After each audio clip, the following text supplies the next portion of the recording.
Hello everybody, my name is Jason, and today we're going to be discussing keystone species, and that species is the sea otter. In the 1800s, the sea otter was nearly hunted to extinction for its fur, a population that once spanned the whole North Pacific West, and it was once reduced to a few colonies of their own.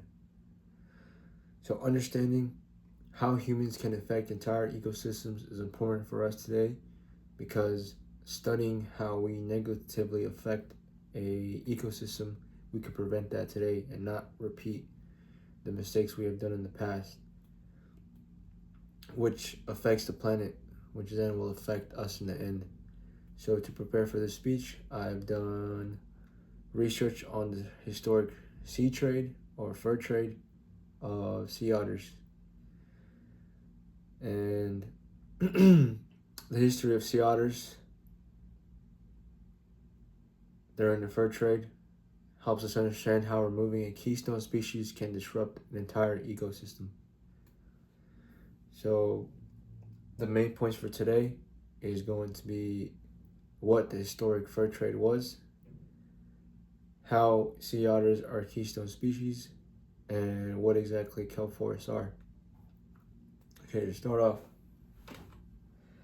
sea otters were heavily hunted in the 19th and 18th centuries for their fur. And because the sea otter fur is very dense, it is very valuable in the global fur trade at the time in the 1800s, thus causing them to be heavily hunted by the United States, Europe, and Russia. They hunted them nearly to extinction. So according to the conservation organization Sea Otter Savvy, sea otters were hunted to near extinction during the maritime fur trade, 18th to 19th century, leaving a few small surviving populations along the Pacific coast. So the historic maritime fur trade decimated the sea otter populations. Very unfortunate. And by doing that, we go on to our next point and discuss why removing sea otters is very detrimental for the marine ecological systems, and why they are keystone species. So sea otters are considered keystone species because they control sea urchin populations. So sea otters play an important role in mitigating and maintaining the sea urchin population, because sea urchins can devastate kelp forests, and if they are left unchecked, they overgraze kelp forest. So according to the National Oceanic and Atmospheric Administration, sea otters help maintain healthy kelp forests by controlling sea urchin populations. When sea otters are present in a location, sea urchin numbers stay balanced, and kelp forests can grow and support many other species. So if there is no middle ground and sea urchins are left unchecked, they can devastate the marine ecological systems. And when you remove sea otters, there's no in-between kelp and the sea urchin. So if you remove the sea otter, you get overgrazing of kelp forests, which is detrimental for the environment. And what exactly are kelp forests? So going on to my next point, which is the removal of sea otters caused the collapse of many kelp forest ecosystems.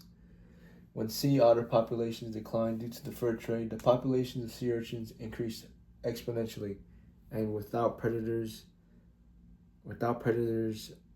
there to keep the sea urchin population in check, the sea urchins overgraze these kelp forests, causing sea urchin barrens, which removes any other marine species from the environment.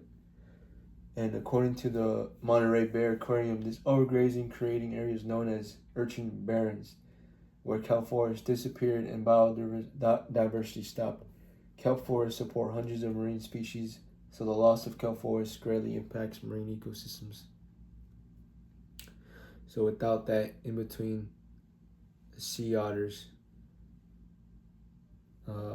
without that in between, and you get rid of the sea otters, kelp forests are destroyed and biodiversity ceases to happen, and all you're left is barren sea urchin lands. And yeah. So looking at the history of sea otters helps us understand how humans can affect entire ecosystems.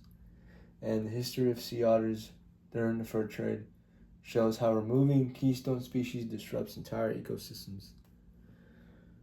So the story of sea otters reminds us how important a single species is to maintain ecological balance, and protecting keystone species is essential for preserving our planet. Thank you.